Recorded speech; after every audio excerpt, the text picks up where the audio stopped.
अस्सलामुअलैकुम स्टूडेंट्स, कैसे हैं? खैरियत से हैं? ठीक ठाक हैं? आज है 20 अप्रैल 2020। Your teacher Mohammad Haseem Mushtaq. Today's lecture for class 9th और आज हमारा टॉपिक है एक्सरसाइज 2.6। लास्ट टाइम 2.5 तक हमने कंप्लीट कर लिया था, तो आज इंशाल्लाह ताला के 2.6 को डिस्कस करेंगे और ये भी उम्मीद है आप लोगों को आती होगी। अच्छा जी, अब हमारे पास 2.6 इस वक्त स्क्रीन के ऊपर है और बड़ी सिंपल एक्सरसाइज है ये जी। सबसे पहले क्वेश्चन हमारे पास है जी। आइडेंटिफाई द फॉलोइंग स्टेटमेंट आज ट्रू एज फॉल। ये हमने जब एक्सरसाइज 2.5 की थी तो उसमें हमने सीखा था कि एओटा स्केयर जो है वो किसके इक्वल है। एओटा स्केयर जो है वो -1 के इक्वल है और ये बात आपने इस एक्सरसाइज के दौरान भी याद रखनी। ठीक हो गया जी। तो पहले जो हमारे पास आता है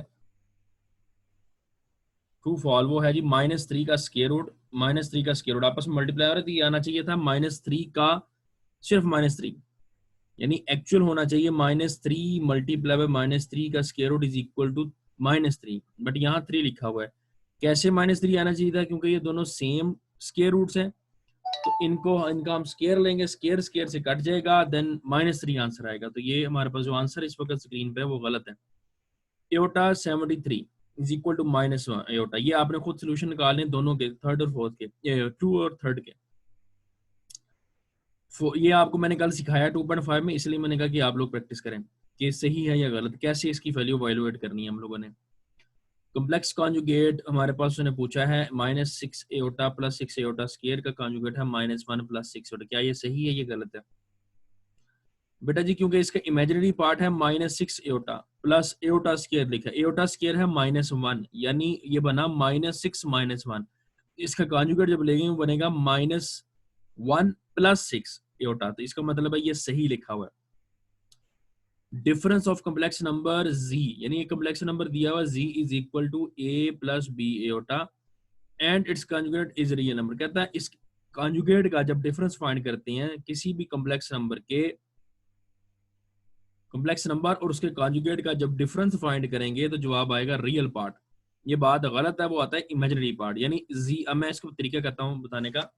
हमारे पास ये लिखा हुआ है z is equal to a plus b iota और इसका कॉन्जुगेट होगा z bar is equal to a minus b iota. दोनों को आपस में माइनस करेंगे तो आंसर हमारे पास इमेजिनरी पार्ट आएगा। ठीक है। फिर 6th one, if a minus 1 minus b plus, ये है 2 एओटा, शायद 3 एओटा। a माइनस 1 को अच्छा, इसमें रियल पार्ट किसके इक्वल है?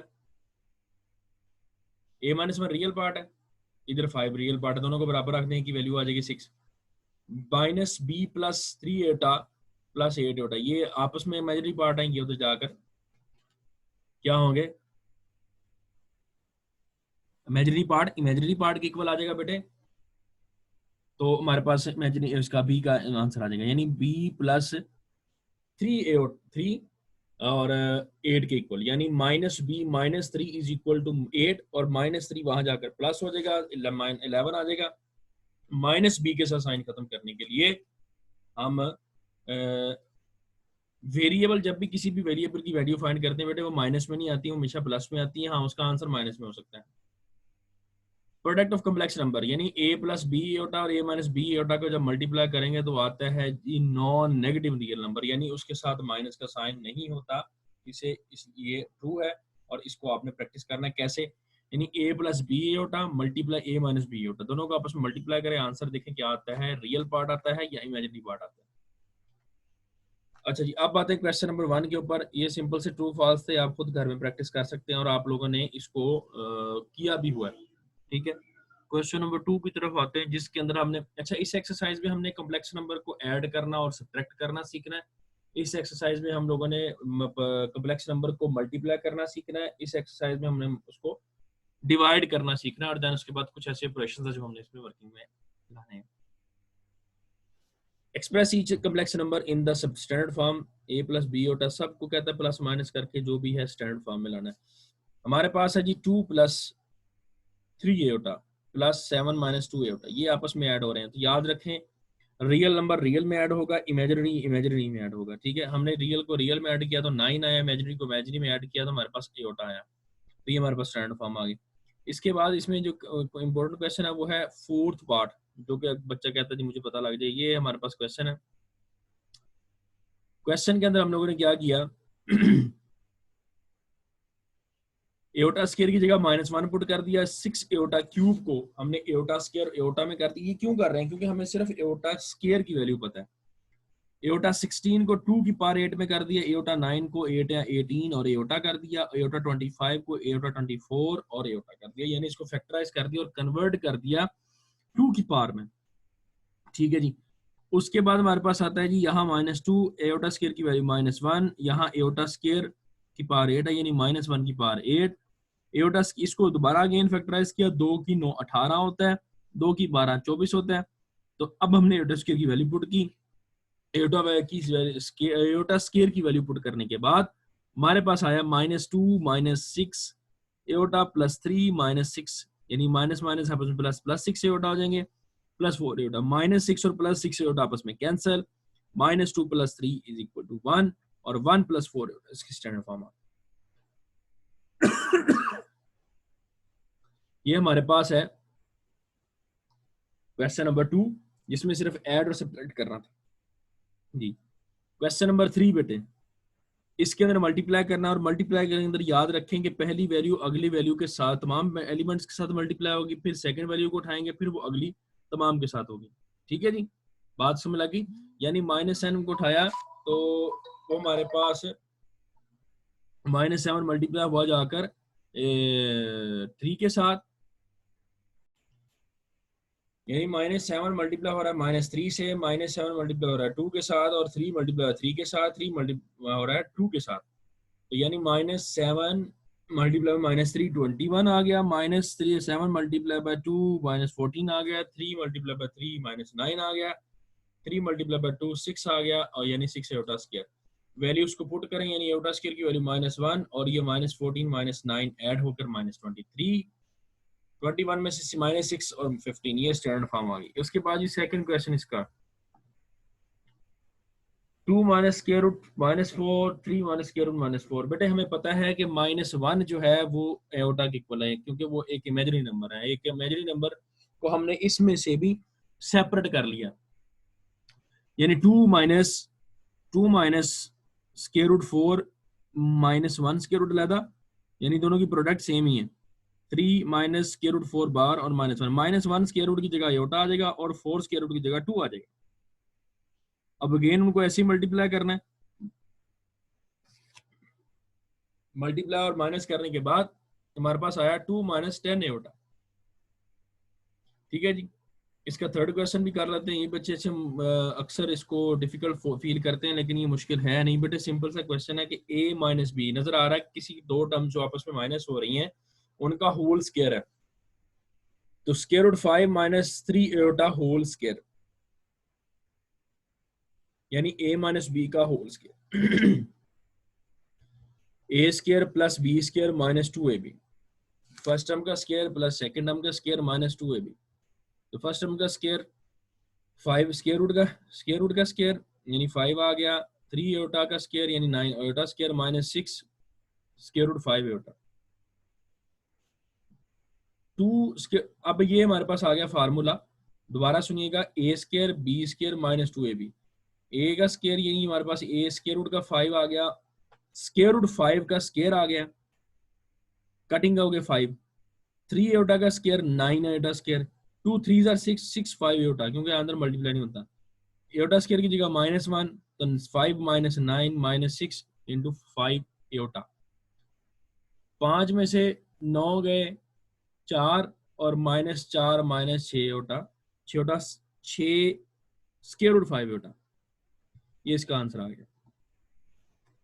4 क्वेश्चन आप खुद करेंगे, लेकिन बता देता हूँ इसमें ये जो बार है ये सिर्फ कॉम्प्लेक्स कॉन्जुगेट को डिस्कस कर रही है, यानी यहाँ बार खत्म करेंगे तो यहाँ साइन चेंज हो जाएगा, देन उसके तरह मल्टीप्लाई करना है ना जी। अब डिवीजन वाले क्वेश्चन हमारे पास आ गए। इसमें simplify and write your answer in the form of a plus B A होता है। ये भी सिंपल है, लेकिन इसमें एक टर्म नहीं चेंज होगी जिसमें रैशनलाइजेशन है। रैशनलाइजेशन में ये है कि डिनोमिनेटर के कॉन्जुगेट को चेंज करके, सॉरी, डिनोमिनेटर को का कॉन्जुगेट लेकर उसी से मल्टीप्लाई और उसी से डिवाइड करना है। -2 डिवाइड बाय 1 प्लस ए होता, 1 माइनस ए होता, 1 माइनस ए होता, इसी से डिवाइड इसी से मल्टीप्लाई से कहते हैं रैशनलाइजेशन। और यानी उसी के कॉन्जुगेट से मल्टीप्लाई और डिवाइड करना। 2 ऊपर से मल्टीप्लाई डिनोमिनेटर डिनोमिनेटर के साथ, न्यूमरेटर न्यूमरेटर के साथ। -2 मल्टीप्लाई 1 माइनस ए होता, 1 ए प्लस बी ए माइनस बी, यानी ए का स्केयर माइनस बी का स्केयर। ये फार्मूला कंप्लीट हो रहा है। 1 का स्केयर 1 ही होता है, एटा स्केयर, और ये 2 अंदर मल्टीप्लाई हो रहा है। माइनस एटा स्केयर, यानी एटा स्केयर की वैल्यू -1 माइनस माइनस प्लस, तो हमारे पास आया 2, नीचे आ गया -2 इंटू 1 माइनस ए होता है, 2 से कैंसिल, ये माइनस अंदर मल्टीप्लाई हो जाएगा, तो standard form I -1 plus iota. इसके थर्ड क्वेश्चन में देखें, फोर्थ क्वेश्चन देखें इसका जी। फोर्थ क्वेश्चन में सिर्फ हमने सिंपलीफाई पहले किया है, हमने इसको लिया है इसका एलसीएम, देन एलसीएम लेने के बाद जो हमारे पास सिंगल फ्रैक्शन आती है, फिर उसको हमने रैशनलाइज किया। रैशनलाइज करने के बाद यानी इसका 3 प्लस एटा डिनोमिनेटर था, उसका कॉन्जुगेट लेकर उसी से मल्टीप्लाई उसी से डिवाइड। देन इसके बाद हम लोगों ने -2 मल्टीप्लाई करने के बाद हमारे पास आता है जी -6 -7 -19 एटा, नीचे 10। अब यहाँ बच्चे परेशान होते हैं इस पॉइंट पे आगे कि -13 -19 डिवाइड बाय 10 लिखा हुआ है, तो इसको कैसे लिखेंगे बेटा? ये डिनोमिनेटर दोनों टर्म्स का है, तो 13/10 भी लिखेंगे, 19/10 भी लिखेंगे। ठीक है, दोनों आंसर्स में कोई फर्क नहीं, लेकिन फर्क इतना है कि ये यहाँ रियल और इमेजिनरी पार्ट लहदा हो गया। क्वेश्चन नंबर 5 इसी का, 1 plus iota divide by 1 minus Etah whole square, यानी 1 का square plus iota square plus 2 एटा, 1 का स्केयर प्लस एटा स्केयर -2 एटा, ए की 2 जमा बी की 2 जमा 2ab, ए की 2 जमा बी की 2 -2ab, 1 माइनस ये, अब एटा स्केयर यानी वो फार्मूला ओपन कर दी, ये एटा स्केयर -1 के इक्वल है, ये एटा स्केयर -1 के इक्वल है, ये +2 एटा -2 एटा, ये +1 -1 से कैंसिल, 2 एटा डिवाइड बाय -2 एटा, 2 से कैंसिल हो जाएगा, तो सिर्फ हमारे पास आंसर एटा से कैंसिल, सिर्फ -1 हमारे पास आंसर है। ठीक है जी। अब इससे नेक्स्ट क्वेश्चन, उसमें डिनोमिनेटर में 2 वैल्यूज हैं, पहले उसको फैक्टराइज किया, सॉरी उसको मल्टीप्लाई किया, मल्टीप्लाई करने के बाद हमारे पास फ्रैक्शन आती है 1 + 5 एटा, देन इसको रैशनलाइज करेंगे, रैशनलाइज करने के बाद आपके सामने स्क्रीन पे आंसर आ जाएगा। कैसे करेंगे? क्या उसको उसी का कॉन्जुगेट लेके उसी से डिवाइड उसी से मल्टीप्लाई। ठीक है जी, याद रखें बेटा इस चैप्टर का, और इस पूरे चैप्टर का एक टेस्ट होगा आपका, अगर मैं सेंड करूंगा, यानी कल की डेट में सेंड करूंगा, मंडे, आज मंडे है और कल ट्यूसडे, यानी ट्यूसडे को सेंड करूंगा और वेडनेसडे को मैं उसके बारे में डिस्कशन में आपके साथ करूंगा। ठीक है जी, चलें, गुड हो गया। कैलकुलेट जी कॉन्जुगेट, ये बस अब हमारे पास जो ऑपरेशंस है ना, प्लस करना, मल्टीप्लाई करना और डिवीजन करना, वो हमने सीख लिए। अब हमने इनको मुख्तलिफ, वो हमें ऑपरेशंस देगा, हमने उनको अर्थमेटिक ऑपरेशंस को फुलफिल करना है। उसने कहा जी कैलकुलेट करें जी कॉन्जुगेट को, बी पूछा जी प्लस जी कॉन्जुगेट, सी पूछा है जी माइनस जी कॉन्जुगेट, और जी मल्टीप्लाई बाय जी कॉन्जुगेट। हमने प्रोडक्ट फाइंड करनी है, एडिशन फाइंड करना है, सब्ट्रैक्शन फाइंड करनी है, और बस खत्म।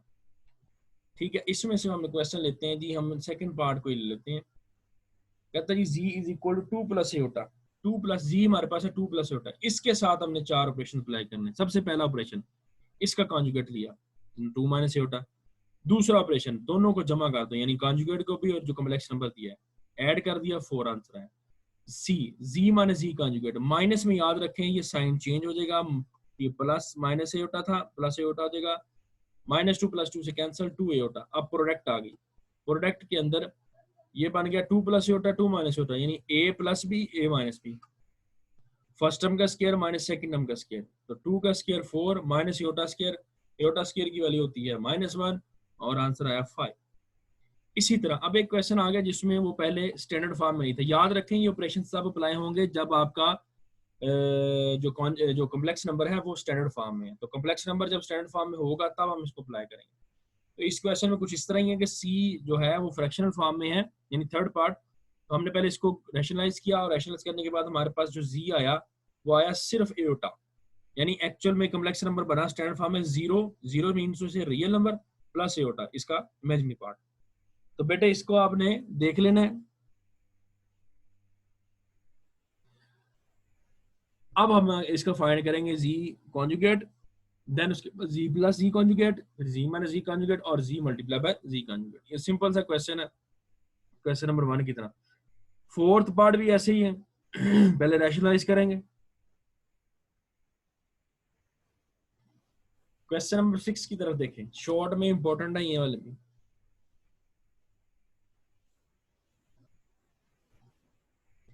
if z is equal to 2 plus 3 iota and w is equal to minus 5 minus 4 iota, ये z और w दिया हुआ है। अब उसने ऑपरेशंस पूछे हैं। कहता पहला कहता है जी z plus w z conjugate और w conjugate, यानी पहले उसने कहा लेफ्ट हैंड साइड में z plus w निकालो, फिर उसका कॉन्जुगेट लो। हमने z plus w निकाला, फिर उसका कॉन्जुगेट लिया, तो z plus 7 plus iota आया। अब ऐड करना तो आपको आ गया ना, और कॉन्जुगेट लेना भी।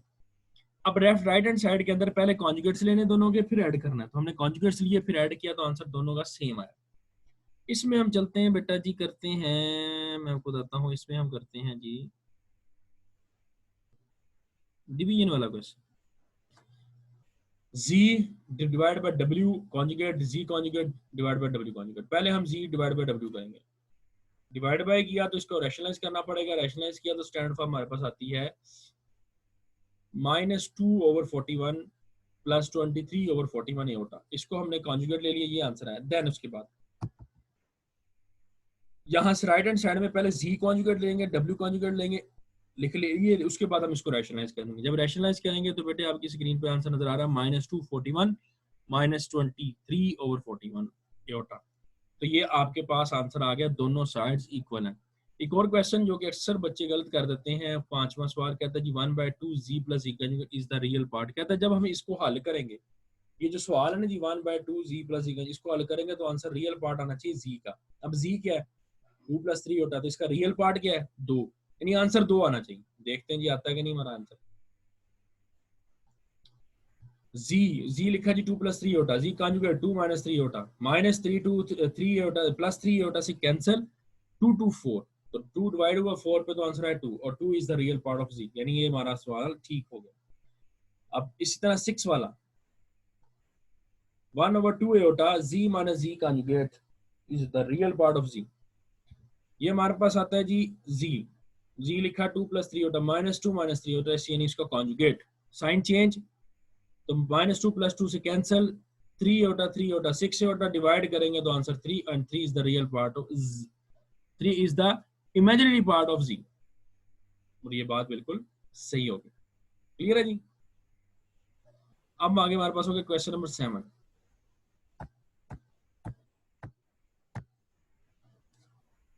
Solve the following equations for x y। ये क्वेश्चंस आपने करने हैं ध्यान से। इसमें एक तरीके का ये होगा, ये याद रखें कि जब इक्वालिटी आ जाए तो इसमें भी कॉम्प्लेक्स नंबर में भी रियल पार्ट रियल के इक्वल होगा, इमेजिनरी इमेजिनरी के इक्वल होगा। तो सबसे पहले हमने क्या किया, आसान तरीका बताने लगा। ये जो 2 - 3 है ना, ये निकालना है एक्स और वाई की वैल्यू फाइंड करनी। ये इधर मल्टीप्लाई और वहां जाकर डिवाइड हो जाएगा, वहां जाकर डिवाइड हो जाएगा। ठीक है जी। x + y होता, ये तो जाके डिवाइड हो जाएगा। कॉन्जुगेट लेंगे, कॉन्जुगेट लेने के बाद हमारे पास आंसर आता है जी 5/13 4/13। तो अब यहाँ दोनों आपस में बराबर है, यानी x रियल पार्ट है, इसका रियल पार्ट क्या 5/3 आपस में बराबर आ गए। y 14/13 आपस में बराबर आ गए, ये इसका इमेजिनरी पार्ट हो गया। क्लियर हो गया जी। बड़ा सिंपल सा क्वेश्चन है, इस तरीके का हमने इख्तियार किया था। ले जी इसका सेकंड पार्ट। सबसे पहले इन दोनों को आपस में लेफ्ट हैंड साइड को मल्टीप्लाई किया आपस में, और राइट हैंड साइड को मल्टीप्लाई किया। हमारे पास मल्टीप्लिकेशन के बाद 3x + 2y इसका इस साइड का रियल पार्ट है, 3y 2x इसका इमेजिनरी पार्ट है। इसका 2x - 1 रियल पार्ट है, इसका 2 - 4y इमेजिनरी पार्ट। दोनों को बराबर रखा, हमारे पास ये इक्वेशंस आ गई। अब ये बन गई हैं साइमल्टेनियस लीनियर इक्वेशन। ये साइमल्टेनियस लीनियर इक्वेशन को हम बाय इक्वेटिंग कोफिशिएंट भी कर सकते हैं। हमने यही किया, इन इक्वेशंस के कोफिशिएंट को इक्वल लिया, यानी x के कोफिशिएंट को बराबर रखा, कट कर दिया आपस में सब्ट्रैक्ट करने के बाद, ये 4 + 7 11 हो गए, और 11 डिवाइड बाय 0 तो देन 0, y की वैल्यू 0 आ गई। अब जब एक वेरिएबल की वैल्यू आ जाए तो हम उसमें उस वैल्यू को किसी भी इक्वेशन में पुट करके सेकंड वेरिएबल को फाइंड कर सकते हैं। हमने ऐसे ही किया, putting the value of y in equation third, तो x की वैल्यू -1 आ गई। इसका थर्ड पार्ट देखें, ये भी बड़ा सिंपल है। इसमें हमने सिर्फ स्केयर ओपन करने के बाद हमने जो रियल को रियल में ऐड किया और इमेजिनरी को इमेजिनरी में ऐड किया, तो x की वैल्यू हमारे पास आ गई -27 -2x। सिंप्लीफाई करने के बाद -7/3। यानी इसमें बेटे क्या किया, इमेजिनरी को इमेजिनरी के इक्वल कर दिया है और रियल पार्ट को रियल के इक्वल किया। ये मैंने आपकी प्रैक्टिस के लिए छोड़ दिया, लेकिन थोड़ा सा गाइड कर दिया आपको। ठीक है बेटे, तो आपने कोशिश ये करनी है कि इसके ऑब्जेक्टिव्स को भी तैयार करना है, इस एक्सरसाइज को भी तैयार करना है, और रिव्यू में से भी क्वेश्चन तैयार करना है। ये आपके पास रिव्यू आ जाती है, और उसके बाद इसमें क्वेश्चन हमारे पास हैं, ये क्वेश्चंस हैं। ये आपका रिव्यू से मुराद होता है कि आप इसकी प्रैक्टिस कर रहे हैं। मैंने क्वेश्चन जब समझाया तो बताया भी था कि इससे मिलता जुलता क्वेश्चन भी एक्सरसाइज में मौजूद है। तो आपने मेरा बेटा इसको प्रैक्टिस करनी, ध्यान से, कोई प्रॉब्लम हो तो मुझसे आप पूछ सकते हैं। क्लियर है जी? मंडे कल आपको मैं टेस्ट सेंड करूंगा और परसों मैं इसके बारे में डिस्कशन करूंगा। अपना ख्याल रखिएगा बेटे, अल्लाह हाफिज।